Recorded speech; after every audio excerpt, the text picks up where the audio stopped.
New Zealand, takot sa gilas. Well, pagkatapos tambakan ng Gilas Pilipinas ang Latvia sa Olympic qualifying tournament mga kapatrol, at hindi mo na pwedeng hindi seryosohin ang gilas. Kaya sigurado, pinaghahandaan na ng mabuti ng New Zealand how to beat the new look Gilas team in the November window na kung saan dito sa Pilipinas magtatapat ang Tall Black versus Gilas.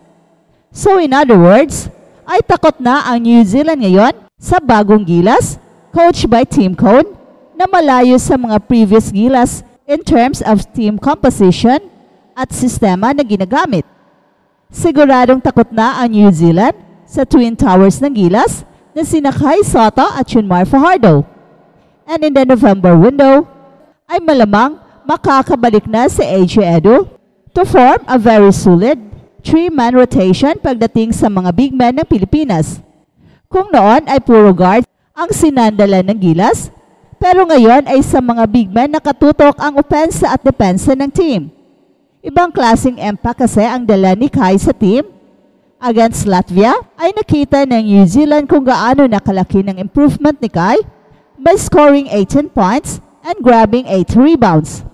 At lahat hindi makapaniwala sa performance ng ating idol against a very strong team like Latvia.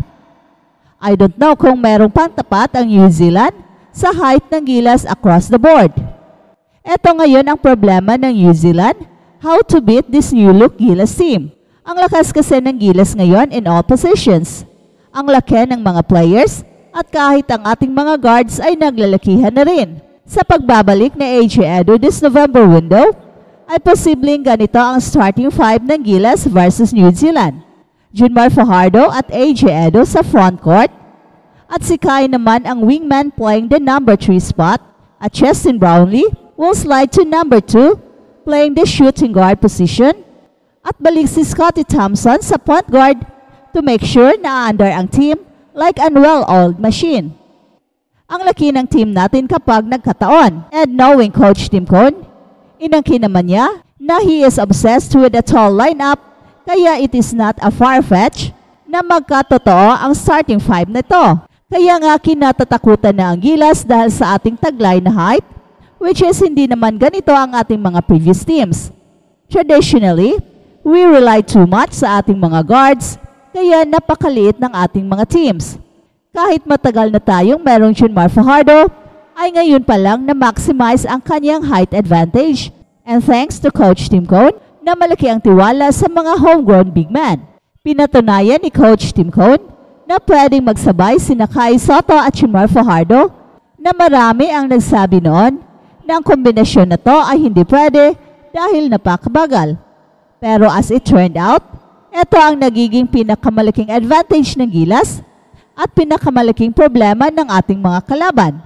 Well, too bad. Nagtamo ng injury si Kai dahil kung hindi ay siguradong champion ang Gilas sa Olympic qualifying tournament at ang pinag-uusapan natin sana ngayon ay ang Paris Olympics na.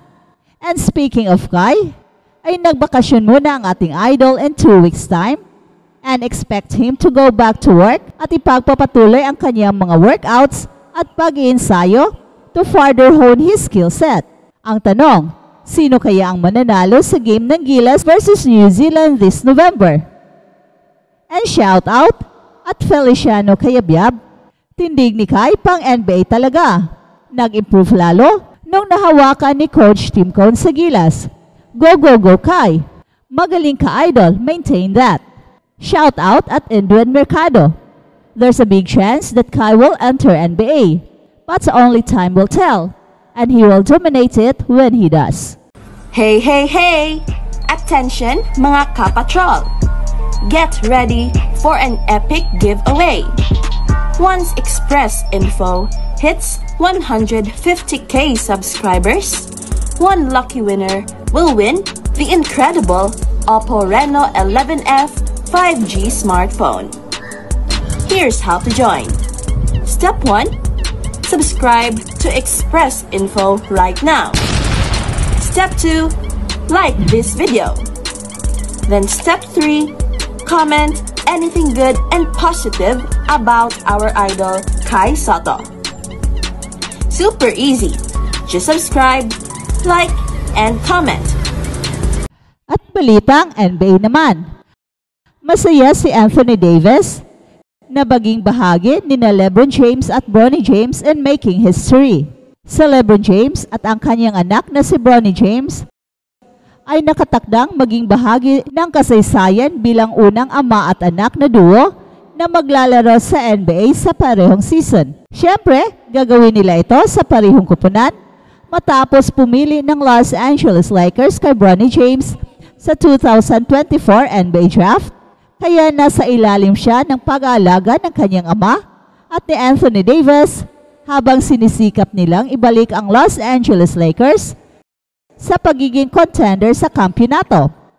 Bagaman may ilang kritisismo sa Los Angeles Lakers dahil sa pagpiling ito, pero suportado naman ito ng kupunan at si Anthony Davis himself is looking forward to what is to come with Bronny and LeBron sharing the court together.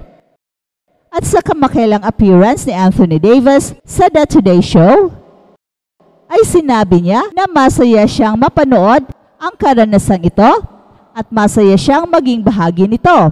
I actually called him when he got drafted. I called LeBron. I don't have Bronny's number yet. I called Bron, what's up? And it was like, I don't wanna talk to you. I wanna talk to my new teammate. It's gonna be fun. Siyempre, napakagandang karanasan ito para sa pamilyang James na magkaroon ng father-son duo na parehong nasa liga at magkasama sa isang kupunan. Kaya magiging masaya itong panoorin. At ayon pa kay Anthony Davis, na masaya siyang maging bahagi at sana magawa nila ito ng espesyal. At ngayon, sino pa ba ang pwedeng pag-aralan? Obviously, he's been learning since he was born from LeBron. But to be able to kind of be in it now and learn from your dad and help Bronny to follow his dad's footstep or surpass, who knows? But it's a cool experience and I'm glad to be part of it. Dagdag pa ni Anthony Davis.